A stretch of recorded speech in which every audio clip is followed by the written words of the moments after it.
Russia has deployed a significant number of air defense systems in Crimea which protect the peninsula from all sides. This was stated on air by Ivan Stupak, a former employee of the Security Service of Ukraine and a military expert, on Radio NV. They reason in their minds that Ukraine can make some attempt to land on the Crimean peninsula, especially since the GUR has already made such an attempt. Yes, it was not very large-scale and successful, but they tried. Therefore, it is necessary to defend from the air and water. Therefore, there are many complexes there, Stupak explained. At the same time, he added that Western allies whose aircraft are actively scanning the peninsula are helping Ukraine in destroying enemy air defenses on Crimean territory. Western reconnaissance aircraft are regularly in the airspace over neutral waters near Crimea and scan where and what is located. Russian air defense is forced to respond. They activate radars, are forced to monitor these aircraft, and the hunter monitors these air defense systems, transmits data to Ukraine, and then Ukraine can accurately strike and destroy both radar installations and personnel, Stupak added. Earlier, the representative of the naval forces of the armed forces of Ukraine, Dmitry Pletenchuk, said that Russia is taking air defense from different directions in order to transfer them to Crimea. According to him, they are trying to protect the sky over the occupied peninsula better than the Russian regions themselves. According to military expert Pavel Narozny, the destruction of Russian air defense in Crimea could mean that the Ukrainian defense forces are preparing for further, deeper attacks on the occupied peninsula. He recalled that Crimea is the enemy's logistics base because most supplies to the temporarily occupied territories go through the peninsula, where goods from the Russian Federation are delivered by sea and some by road across the bridge, because then it all goes to the front. At the same time, he added that the Russians can also deliver this along the Sea of Azov, but this option is much more difficult and dangerous than through Crimea. The Ukrainian strikes have been quite successful lately.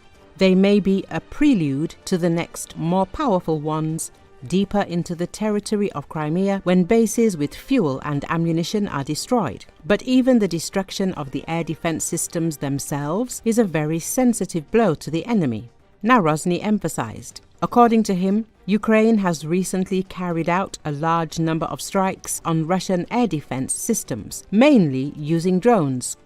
The expert recalled that the main intelligence directorate of the Ministry of Defense of Ukraine demonstrated its latest development, an unmanned boat that carries drones. That is a mini aircraft carrier that comes very close to the coast, and these drones are launched from it. They reach quite long distances, even up to 15 to 20 kilometers. And all air defense systems are located on the coast in order to shoot down missiles and everything that flies deep into the peninsula, Narozny said.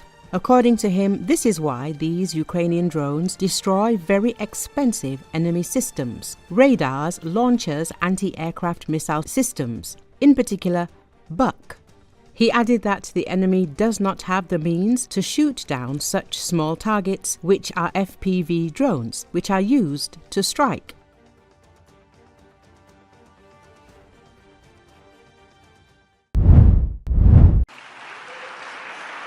President Donald Trump in a speech in Saudi Arabia urged Iran to take a new and a better path as he pushes Tehran for a new nuclear deal, but he also warned massive maximum pressure if it doesn't come around. According to Associated Press, Trump said at the U.S.-Saudi investment conference he wants to avoid conflict with Tehran but warned that time is running out as Iran makes rapid progress with its nuclear program. As I have shown repeatedly, I am willing to end past conflicts and forge new partnerships for a better and more stable world, even if our differences may be profound, Trump said. But he added, if Iran's leadership rejects this olive branch, we will have no choice but to inflict massive maximum pressure, drive Iranian oil exports to zero. The comments came as Trump kicked off a 4-day visit to the Middle East on Tuesday with his visit to Saudi capital. The latest entreaty to Tehran comes days after Trump dispatched his special envoy Steve Witkoff to meet with Iranian officials for a fourth round of talks aimed at persuading Iran to abandon its nuclear program. But in a few short months since taking office, we have achieved the swift return of American strength at home and abroad, now working with the vast majority of people in this region who seek stability and calm. Our task is to unify against the few agents of chaos and terror that are left and that are holding hostage the dreams of millions and millions of great people.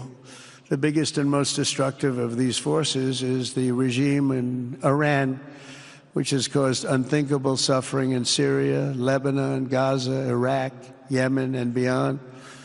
There could be no sharper contrast with the path you have pursued on the Arabian Peninsula than the disaster unfolding right across in the Gulf of Iran. Think of that. Yet I'm here today not merely to condemn the past chaos of Iran's leaders, but to offer them a new path and a much better path toward a far better and more hopeful future. As I've shown repeatedly, I am willing to end past conflicts and forge new partnerships for a better and more stable world, even if our differences may be very profound, which obviously they are in the case of Iran. I have never believed in having permanent enemies. I am different than a lot of people think. I don't like permanent enemies, but sometimes you need enemies to do the job, and you have to do it right. Enemies get you motivated. In fact, some of the closest friends of the United States of America are nations we fought wars against in generations past, and now they're our friends and our allies. I want to make a deal with Iran. If I can make a deal with Iran, I'll be very happy. If we're going to make your region and the world a safer place. But if Iran's leadership rejects this olive branch and continues to attack their neighbors, then we will have no choice but to inflict massive maximum pressure, drive Iranian oil exports to zero like I did before. If you know that, they were a virtually bankrupt country because of what I did. They had no money for terror. They had no money for Hamas or Hezbollah, and take all action required to stop the regime from ever having a nuclear weapon. Iran will never have a nuclear weapon.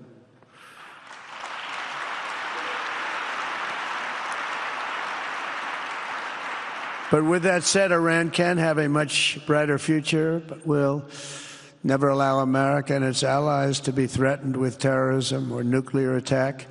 The choice is theirs to make. We really want them to be a successful country. We want them to be a wonderful, safe, great country, but they cannot have a nuclear weapon. This is an offer that will not last forever.